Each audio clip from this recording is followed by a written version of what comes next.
జీవితంలో చాలా విషయాలు ఎంజాయ్ చేయడానికి ఉంటాయి. కానీ మనం వాటిని గెలవడానికి మార్చేస్తున్నాం. కొన్ని సంవత్సరాల క్రితం నేను రన్నింగ్ చేయడం ప్రారంభించాను. చవకైన షూస్ వేసుకుని రాత్రి మాత్రమే వెళ్ళేవాణ్ణి. కానీ కొన్ని నిమిషాలకే ఊపిరాడక పొదల్లో వంగి ఊపిరి పీల్చుకునేవాణ్ణి. ఇది రన్నింగ్ అలవాటు లేని వాడికి చాలా అంటే చాలా కష్టమైన పని.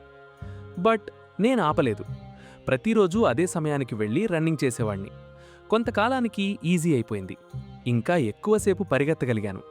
మరుసటి రోజు కూడా ఈజీగా నడవగలిగాను. అప్పటినుంచి అసలు పరిగెత్తకుండా ఉండలేను. ఇక ఆ రన్నింగ్ అనేది నా జీవితంలో ఒక భాగమైపోయింది. అలా 2 మారథాన్లు, 3 ట్రయల్ రన్స్ పూర్తి చేశాను. అప్పుడే నాకెవరో ఒకరు ఒక యాప్ని సజెస్ట్ చేశారు. ఇది నీకు చాలా యూజ్ అవుతుంది అని చెప్పారు. సో అలా యూజ్ చేశాను. కానీ నాకు నిజంగా చెప్పాలంటే ఆ యాప్ యూజ్ చేయడం నచ్చలేదు. ఎందుకంటే నేను నా పరుగుల్ని రికార్డ్ చేయడంలో మునిగిపోయాను. నా సమయం, వేగం, క్యాలరీలు ఇలా అన్నిటిపై మోజు పెరిగింది. రోజంతా వాటిని చూసేవాణ్ణి.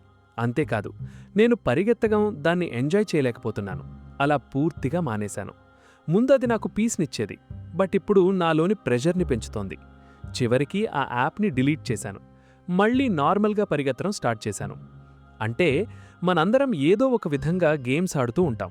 అందులో కొన్ని క్లియర్గా ఉంటాయి, like chess, football, video games ఇలాంటివి. మరికొన్ని సూటిగా కనిపించవు, ట్రాఫిక్ లైట్ ముందు గెలవాలనే పోటీ లేదా చిన్న చిన్న ఛాలెంజెస్. దీనివల్ల ఒకటి గుర్తుకొస్తోంది. 2010లో గేమిఫికేషన్ అనే ట్రెండొచ్చింది. పాయింట్స్ అని, రివార్డ్స్ అని, బ్యాడ్జెస్ అని ఇలా ఇచ్చి మనల్ని ప్రేరేపించడం మొదలయ్యాయి. మన నైకీ, హెడ్ స్పేస్, ఇక డోలింగో కూడా ఇదే పద్ధతిని వాలాయి. యాక్చువల్గా హ్యూమన్ సైకాలజీని గమనిస్తే మనకు గెలవడం అంటే ఇష్టం. మన స్కోర్ పెరుగుతుంటే ఆనందంగా ఉంటుంది. ఒకప్పుడు మనం బ్రతికేందుకు పోటీ పడితే ఇప్పుడు మాత్రం కార్టూన్ గుడ్లగువను సంతోషపెట్టడానికి పోటీ పడుతున్నాం. అంటే striving play and achievement play. ఇక్కడ స్ట్రైవింగ్ అంటే జర్నీ ముఖ్యమని. ఎగ్జాంపుల్, నాన్నతో చెస్ ఆడి గెలవడం కంటే ఆయనతో కలిసి గడపడం ముఖ్యం. అలానే అచీవ్మెంట్ ప్లే అంటే రిజల్ట్ ముఖ్యం అన్నమాట.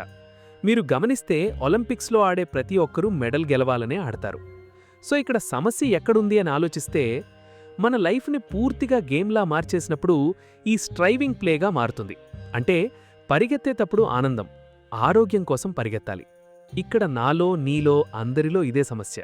మనకంటూ చాలా గోల్స్ ఉంటాయి. బట్ ఒకసారి గేమిఫికేషన్ ఒక లక్ష్యంగా మరొక్కదిగా మార్చేస్తుంది. అది మన జీవితం యొక్క లోతును తగ్గించి దాన్ని కేవలం నంబర్లుగా మార్చేస్తుంది. సోషియాలజిస్ట్ విలియం బ్రూసీ చెప్పినట్టు, లెక్కించగలిగిన ప్రతీదీ విలువైనది కాదు, విలువైన ప్రతీదీ లెక్కించలేము.